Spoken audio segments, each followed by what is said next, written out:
Well, I think transparency is something that could be interpreted in different ways. Mm-hmm. So I think transparency in terms of being transparent in their expectations of what students do and accomplish in the course. That's Mm-hmm. something that's really frustrating. Actually, I can remember in art class in high school, because I was always the art geek, but there was a substitute teacher for um, a while, and suddenly I was getting bad marks in art, and it's like I didn't understand what she wanted us to do. Mm. So I think the not being clear as to what your expectations are would be the opposite of transparent. Mm-hmm. And then, of course, there's also, I think, there are other ways of looking at it. I mean, transparency could also be transparency as personality, and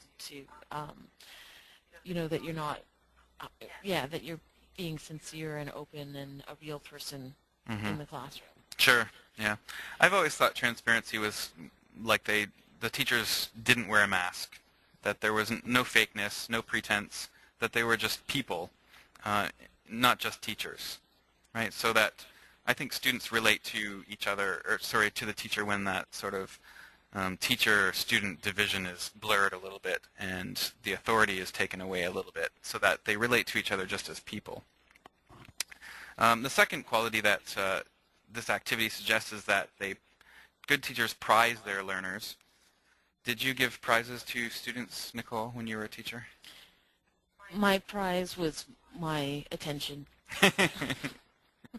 Well, that's a good prize. It's very cheap. Yeah. It's not cheap. It's very valuable.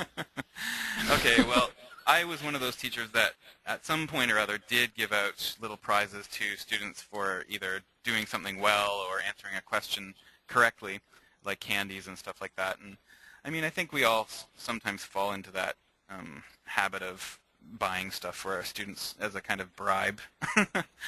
But this suggests that good teachers give unconditional, non-judgmental care to the students, not prizing behavior, but prizing them as people themselves. And the third quality that comes out of this research is to show empathy.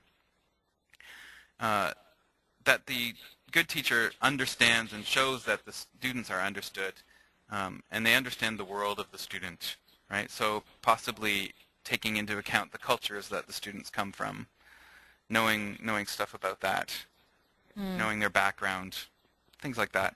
The idea here is that, according to this research, when a teacher has these three qualities, students show an average increase of their measurable intelligence of 10%. I think that's pretty impressive that they can measure intelligence. Yeah. I wonder what they use. A ruler? Yeah, some sort of scale. Calipers. Calipers, yes, Calipers, exactly. that would be awesome. So, oppositely, if teachers are bad teachers, then their measurability of intelligence goes down 10%. So there's this 20% of intelligence. That's a problem if you're a bad teacher compared to if you're a good teacher, according to this research anyway. Right. So if you're a good teacher and you have these qualities, hopefully you'll be able to teach your class better and they'll learn better. Right? Now the point of this activity was there was some language that might come out and you might give to the students. For example, fair, unfair, impartial, knowledgeable, friendly, or maybe a good teacher should, a bad teacher never, you should or you shouldn't. So this is an activity that's meant for low levels. And you can put your students in groups together after they've decided on these good qualities and bad qualities, and maybe they can come up with some rules of how to be a good teacher or how to be a bad teacher, advantages of being a good teacher and a bad teacher, and so on. And you can tailor the language that comes out of it to suit whatever you're teaching in that class at that particular time. So let's try a different activity now. Can I interrupt for a second, Sure. Tyson?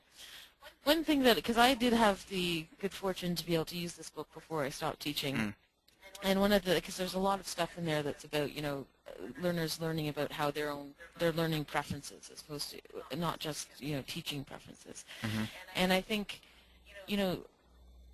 once students get to the intermediate level, their needs start diverging. So there's less chance that in a class, with beginners in a classroom, everyone needs to learn more or less the same things. But then the higher up they get, the more divergent needs they have. And I think therefore one of the most useful things that you can do in the classroom is help the students realize how they learn, and so that they can figure out how to always get something out of the class. Mm-hmm. That's one of the benefits that I see to this as well. You know, so that's my little 2 cents. Good point. Proceed. Thanks, Dan.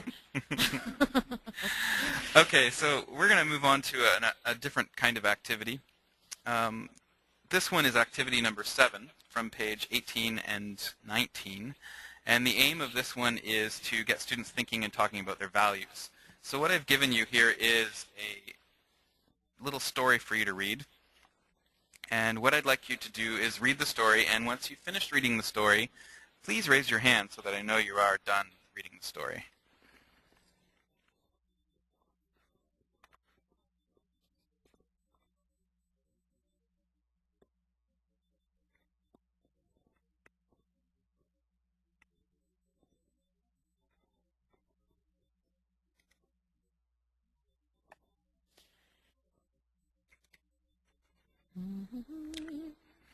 Ada's a particularly fast reader.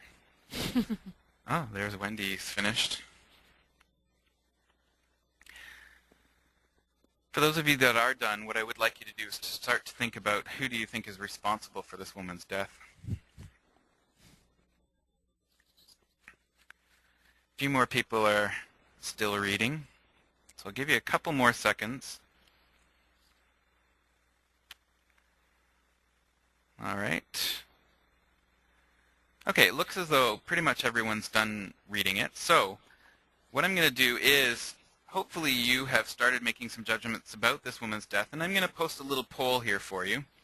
And what I would like you to do is choose which character you think is least responsible for the woman's death. Not most, but least responsible for her death. Okay? So please choose now.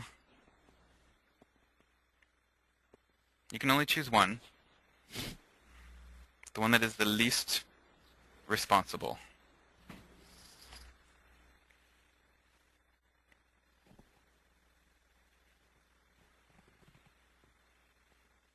Okay, so many people have voted. We're still waiting on a couple people to finish voting. What the students are suggested to do actually is to rank the characters in terms of responsibility from 1 is the most responsible to 5 is the least responsible. But I kind of felt that many of you might choose the same person, so I thought maybe the least would be better in our situation. So we're almost done voting. Okay, so I'm going to close the poll now and show you the results. So, surprise, surprise, every single person who voted thought that the husband was the least responsible for this woman's death. Interesting stuff. Now, what you can do with this is you can have students either listen to you read the story as a sort of listening comprehension exercise as well, or they can read the story themselves and prepare their answers, and then put them into groups to discuss their opinions and try to reach a group decision maybe. In different small groups, students can take turns talking about why they chose one character versus the other. And then what you can do from the notes section is you can tell them what all of these different characters mean. And what this is trying to do is to show what your values are in life. So if you chose the woman, then that represents individual choice. If you chose the lover, that would be sexual freedom. If you chose the soldier, that would be law and order. And if you chose the boatman, that would be money. Now, none of you chose all those things. You chose the husband, and that represents marriage. Okay? So what that's suggesting, then, is that all of you value marriage the least in your lives. It's a surprise. I bet all of you are freaking out now, going, wow, I can't believe that. Layla here says that her lover is responsible for her death. So if that's true, then what you're suggesting is sexual freedom is the most important thing to you.